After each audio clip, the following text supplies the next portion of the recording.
اسی لیے انسان جو گناہ کرتا ہے وہ یہ چاہتا ہے کہ یہ گناہ میرے بچے نہ کریں. آپ کسی بھی شرابی کی سوچ کو اگر دیکھیں گے، اگرچہ وہ رات دن شراب بھت پڑا ہو، لیکن اس کی بھی خواہش ہوگی کہ میرے بچے شراب نہ پئیں. کوئی بندہ اگر سگریٹ پیتا ہے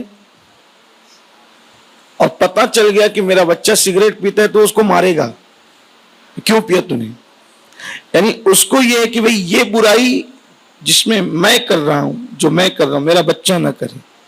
یعنی گناہ کی برائی سب کو پتہ ہے، بلکہ گناہ کافر لوگ بھی جانتے ہیں کہ یہ گناہ ہے.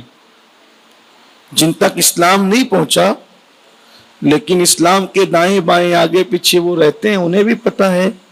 جیسے غیر مسلم لوگ بھی اگر شراب پیئیں تو وہ بھی چھپ کر پیتے ہیں. اگر کوئی ایسا بندہ جو بہت عزت دار ان کے نزدیک آ جائے تو وہ اس کے سامنے بھی شراب نہیں پیتے. تو سب کو پتہ ہے کہ گناہ بری چیز ہے، اور جن کو نہیں پتہ ہے ان کے لیے معلوم ہو جانا چاہیے. حالانکہ میرا عنوان یہ نہیں ہے، میں آگے کچھ کہنا چاہتا ہوں، لیکن اگر کسی کو نہیں پتہ ہے تو اس کو معلوم ہونا چاہیے کہ گناہ وہ ہے جس نے انبیاء کی اولاد کو برباد کیا. نبیوں کی اولاد جس کی وجہ سے تباہ اور برباد ہو گئی. آپ کہیں گے کیا گناہ کی وجہ سے نبیوں کی اولاد برباد ہوتی ہے؟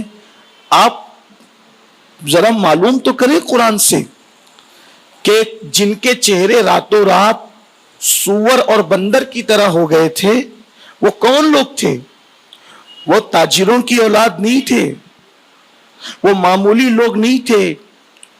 جو لوگ جن کے چہرے راتوں رات بدل گئے، سور اور بندر کی شکلیں اختیار کر گئی، یہاں کی اولاد تھے. بنی اسرائیل کسے کہتے ہیں؟ آل پیغمبر کو بنی اسرائیل کہتے ہیں. سوچو ذرا، غور کرو کہ کتنے بڑے بڑے باپ کے بیٹے اللہ کی نافرمانی کرنے پر ان کے انجام کیا ہوئے. جو لوگ زمین میں دھسا دیے گئے وہ اولاد پیغمبر تھے. جن پر پتھروں کی برسات ہوئی وہ اولاد پیغمبر تھے. چھوٹے موٹے لوگ نہیں تھے، لیکن صرف گناہ کی وجہ سے، اللہ کی نافرمانی کی وجہ سے بدل گئے، تباہ کر دیے گئے، برباد کر دیے گئے. اور آج ہم سوچیں کہ میرا کیا ہونا ہے گناہ کرنے سے، میرا کون کیا بگاڑ لے گا. دیکھیے، مسجد کا مولوی کچھ کرے نہ کرے، شہر کا خطیب کچھ کرے نہ کرے، قاضی شرع کچھ کرے نہ کرے، اس لیے کہ یہ اسلامی ملک نہیں، یعنی یہاں اسلامی حکومت نہیں. گناہ کرنے والوں کا کوئی کچھ نہیں کرے گا، لیکن اللہ غیرت والا ہے. وہ جب سزا دینے پر آتا ہے بادشاہوں کے تختے پلٹ دیتے.